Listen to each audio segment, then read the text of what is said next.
فلپائنی صدر نے سعودی عربیہ کا دورہ نہیں کیا، سعودی عرب کے شہزادے نے فلپائن کا دورہ نہیں کیا، تھائی لینڈ کی ملاقات میں اپنے مزدوروں کا مسئلہ حل کروا لیا۔ تو ہمارا کوئی ایسا وزیر اعظم آج تک گزرا نہیں ہے، کوئی 6 مہینے کے لیے بھی آیا ہے تو 6 مہینے میں 6 چکر سعودی عرب کے لگا لیتا ہے، لیکن ہمارے مسائل وہیں کے وہیں رہ جاتے ہیں۔ بسم اللہ الرحمن الرحیم، السلام علیکم۔ سعودی انفو یوٹیوب چینل میں آپ کو خوش آمدید کہتے ہیں۔ آج کی یہ خبر تمام ایسے غیر ملکیوں کے لیے بہت ہی اہم ہے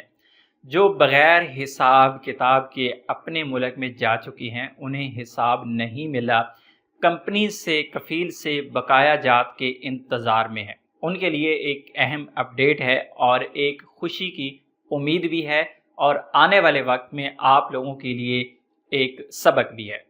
تو یہ خبر ہے فلپائن سے جڑی ہوئی، لیکن یاد رکھیے گا اگر آپ کا تعلق فلپائن سے نہیں ہے تو یہ خبر پھر بھی آپ کے لیے ہے، کیونکہ یہاں پر آپ کو بہت کچھ سیکھنے کو ملنے جا رہا ہے۔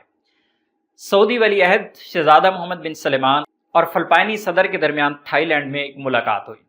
جس طرح آپ کو پتہ ہے کہ پچھلے دنوں سعودی ولی عہد تھائی لینڈ کے دورے پہ تھے، اور وہاں پر باقی ممالک سے آئے ہوئے کافی زیادہ گیسٹ وہاں پہ دوسرے ممالک کے وزرائے اعظم اور صدور وہاں پہ موجود تھے اور آپس میں ملاقاتیں ہوئیں۔ وہاں پر فلپائنی صدر کا جو فوکس تھا وہ تھا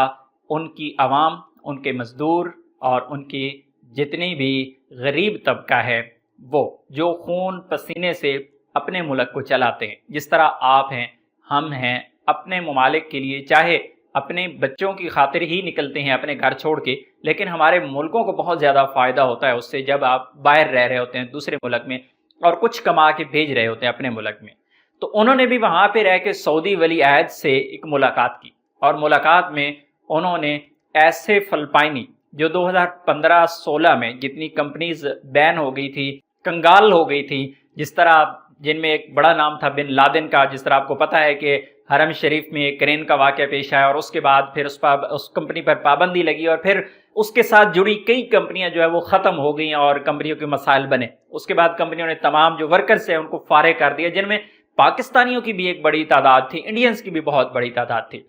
تو فلپائنی صدر نے بات کی ہے اپنے مزدوروں کی کہ ہمارے مزدور جو 2015 یا 16 میں گئے تھے ان کو فائنل حساب نہیں ملے، تو ہم چاہتے ہیں کہ ہمارے مزدوروں کا حق ادا کیا جائے۔ تو سعودی ولی عہد کی جانب سے 2 بلین ریال کا کہا گیا ہے کہ ہم جو فلپائنی مزدور ہیں، اب فلپائن کی جو تعداد تھی اس وقت کی وہ تقریباً ہے 10,000 لوگ، 10,000 لوگ بے روزگار ہوئی تھے ان کمپنیز کی وجہ سے۔ تو 10,000 لوگوں کے لیے 2 بلین ریال کا کہا ہے کہ ہم 2 بلین ریال ان کو دے دیں گے۔ 2 بلین ریال کو اگر آپ پاکستانی روپے میں کنورٹ کرتے ہیں تو یہ تقریباً 1 ارب 18 کروڑ کے قریب بنتے ہیں۔ اگر 10,000 لوگوں پہ ان پہ تقسیم کرتے ہیں تو 1,18,000 روپے،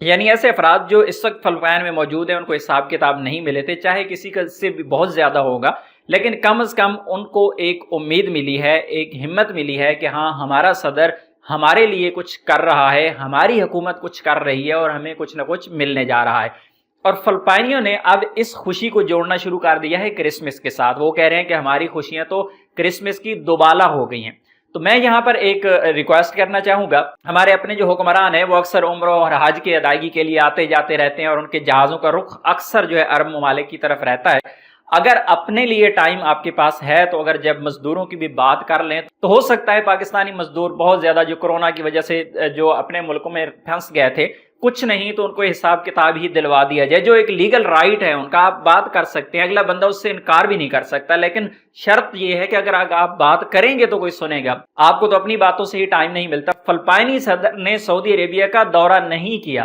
سعودی عرب کے شہزادے نے فلپائن کا دورہ نہیں کیا، تھائی لینڈ کی ملاقات میں اپنے مزدوروں کا مسئلہ حل کروا لیا۔ اور یہاں پر ایک اور بہت اہم چیز میں کوٹ کروں گا، ہمارا مقابلہ رکھتا ہے اکثر انڈیا کے ساتھ، ہر قسم کا مقابلہ ان کے ساتھ ہمارا ہے، کہیں پہ انڈیا آگے ہے، کہیں پہ ہم آگے ہیں، یہ اپنی جگہ پہ ہے۔ چاہے ورلڈ کپ میں ہم نے سیمی فائنل کھیل لیا، انڈیا نے سیمی فائنل نہیں کھیلا، لیکن کچھ ادارے اپنی جگہوں پہ کام کر رہے ہیں۔ جس طرح میں بات کروں گا یہاں پر انڈین ایمبیسی کی، سعودی عربیہ میں انڈین ایمبیسی اگر کام کر رہی ہے تو ایک سٹینڈرڈ ہے، ان کی ایک ٹویٹ میں آپ کو یہاں پہ دکھا دیتا ہوں۔ 2-4 دن پہلے کا واقعہ ہے، انڈین لڑکی پہ کچھ ظلم ہوا ہے، تشدد ہوا ہے، تو فوری طور پر انڈین ایمبیسی نے اس کا ایکشن لیا ہے۔ آپ بتا دیں، ہمیں مثال دکھا دیں